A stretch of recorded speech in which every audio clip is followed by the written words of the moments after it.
Саламатсыздар, урматтуу телекөрүүчүлөр. Бүгүнкү биздин маектешибиз белгилүү журналист, жазуучу Бекен Назаралиев. Бекен агай, бул Кун деген, анан мынау сиздин колуңузда турган Баткен туткуну деген эки көлөмдүү китеп чыгарыптырсыз. Бул чыгармачылыктын түйшүгү сизди бир топ сапарга мажбурлаган окшойт. Менимче бул эски кандайдыр бир имараттардын сүрөттөрү бар экен. Мен өзүм окуп таанышып көрө элекмин, бирок менимче бир чоң бир тарыхый окуяларды камтыган китеп окшойт. Аталышынан деле ушундай бир байкалат да. Бирөөсү болсо Баткен туткуну, экинчиси Кун деп аталыптыр. Ушул жөнүндө бир азын олак өзүңүздүн пикириңизди уксак дедик элек. Мисалы, Баткен туткуну деген колумда турган чыгарма, бул баягы белгилүү Кудайыр хандын чеби. Баткен туткуну деп баягы чыгарма айтып тургандай эле, мына биздин эгемендикти алгандан баягы байбектердин кыргыз жергесинде басып келгендеги Баткендеги кандуу окуя жөнүндө болот да. Ошол жердеги кыргыз жоокерлеринин баягы эрдиги чагылдырат. Ошол баягы эгерде кыргыз жоокерлери болбогондо бул террористтер Фергана өрөөнүнө кетип кала турмаса, ушул кезге чейин баягы Сириядагы, балким баягы кандуу токтогон кандуу окуяларга айланып кетиши мүмкүн эле да. Ушул китепте баягы кыргыз жоокеринин, жөнөкөй кыргыз жоокерлигинин баягы баатырлыгы жөнүндө баянда. Ошол жерде баягы колго түшкөн генерал Шамкеевтердин айланасындагы баягы Максат деген жигиттин баягы эрдиги. Кыскасы бул жерде баягы кыргыз жоокерлерине арналган чыгарма да, мондай айтканда. Андан да башка ичинде баягы бир топ окуялар бар. Ал эми Кун, сенин колуңда турган Кун чыгармасы, бул Кундун ичинде Туяк деген эки повесть камтылган да.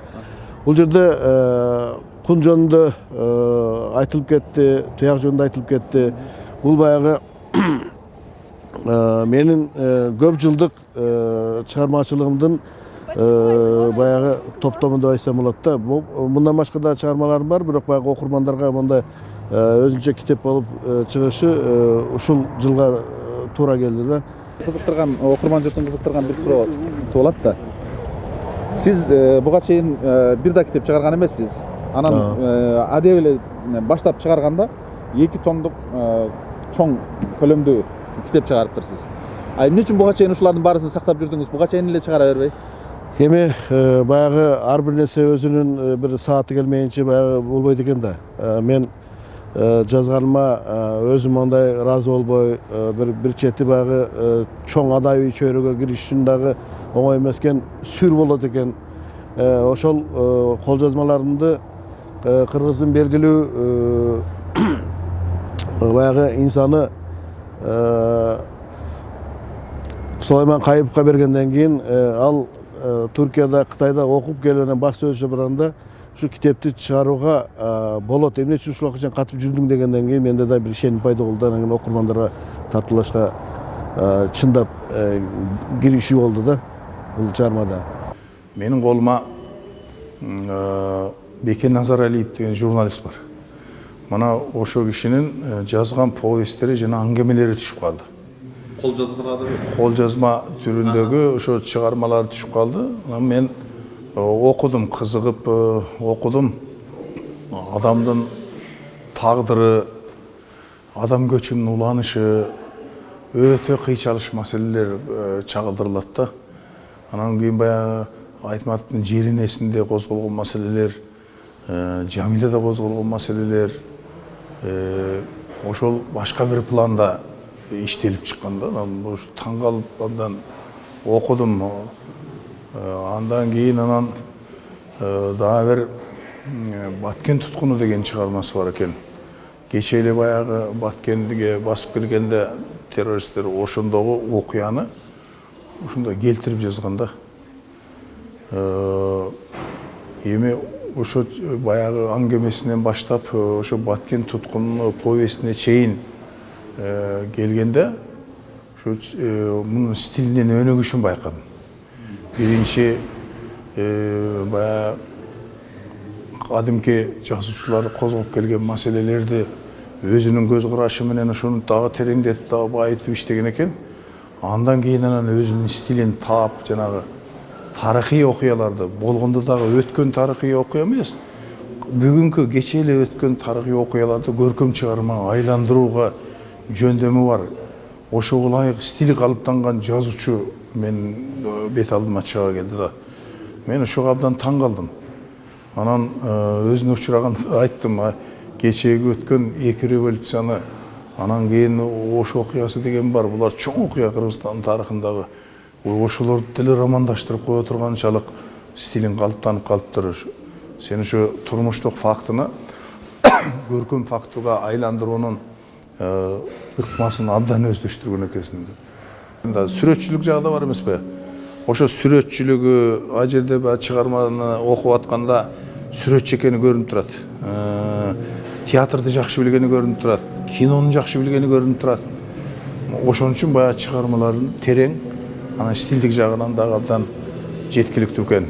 Мен ошо кийинки кездерде окуган чыгармаларым ушул болду. Мен сүйүндүм. Кыргыздан таланттар чыга берет экен деп абдан сүйүнүп калдым. Бир топ жылдардан бери өзүңүздөр менен чогуу иштеп жүрдү. Мына Бекен Назаралиев деген белгилүү журналист агабыз ушул 2 китеп чыгарыптыр. Кун, анан Баткен туткуну деген.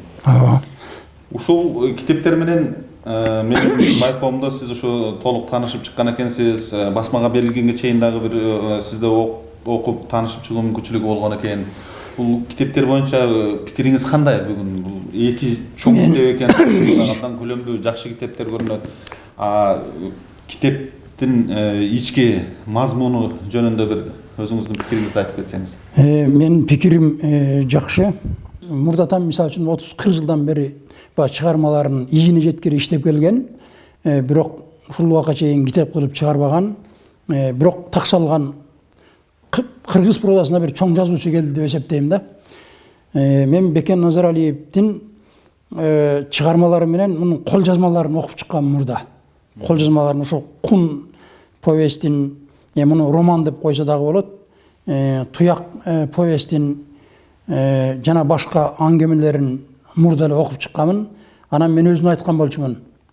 Ушундай такшалып калыптырсың, чоң жазуучу экенсиң, ушуну бир өзүңдү өзүң мейкиндиктен жашырып жүрө бербей бир китеп кылып чыгарбайсыңбы деп айткан болчумун да, бир 3-4 жыл мурда. Андан кийин анан бул мунун Бекен Назаралиевдин китебин Сулайман Кайыпов окуп чыгыптыр. Ал кол жазмаларын окуп чыгып туруп мына бул жерге абдан укмуш баш сөз жазыптыр. Сулайман Кайыпов ошо Бекен Назаралиевди ачамын деп атып, өзүнүн дагы бир мейкиндигин ачып алгандай туюлду мага. Мына мисалы үчүн Кун менен Туяк повесттерин окуганда башыңды көтөрбөстөн окуйсуң, аягына чыкканча шашасың да.